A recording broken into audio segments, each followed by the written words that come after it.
Hey, this is your Uncle Bob. I really appreciate you listening to me and really understanding what I'm telling you.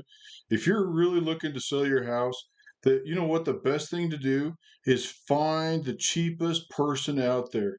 There's places out there that, well, heck, they do it for free. So, it doesn't take much. Anybody could do it. Just sell your house, find somebody cheap to do it. It'll be fast. You'll like it.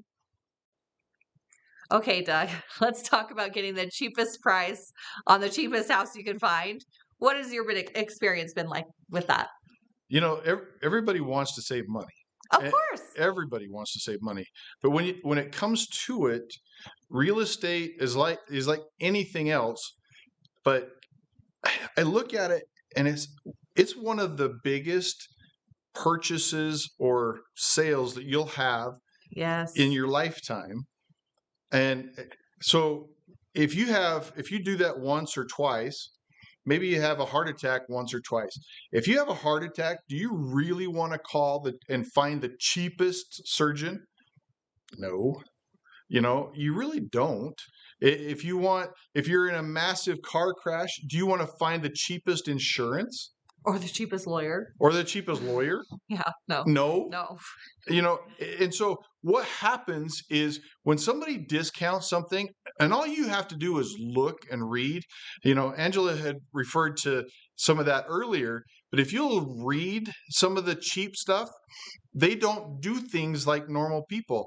They don't take pictures. It's like you have to take it Yeah. with your iPhone.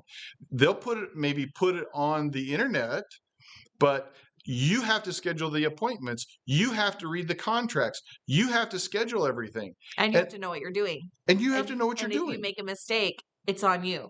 Which is Correct. which is where the really scary part happens because then you're liable and you're responsible for any mistakes that happen. And it's funny. People think that just doesn't happen, but you know, Oh, I I I showed a house to some guys that flip houses. This house, we went in, we made an offer. Somebody else made a lower offer, cheaper offer. Go figure. Anyway, um, a year after that happened, I got a phone call from a detective wanting to know information about that house, disclosures, what we had, everything. And you know what? I was able and real comfortable because my client that I was helping actually happened to be an attorney, so oh it was yeah. pretty good for us. But can you imagine doing that on your own? Saying, "Hey, you No. know what? You had this. We need some more information." So, you know what? There's a time to save money, and that's when you buy a loaf of bread or Yeah. some eggs or whatever. I mean, eggs are $10 a dozen now. So save the money when you should, but when it really comes time to sell your house, make sure you have the right person and don't do the cheap thing. Yeah.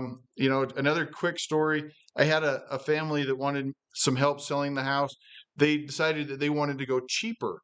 Well, what happened is they actually sold the house $30,000 less than what I had suggested because they had, Marked it too high to begin with. well, no, because they gave it to a nephew that just started into real estate and didn't know, and he was from 60 miles away. So he hadn't done his research very well. Hadn't done his research, didn't know, and Oh it cost dear. him more than $30,000. $30,000 because they went cheap. So be smart, Yep. look at Yep. everything, Yep. look at what's included before you make those decisions. For sure.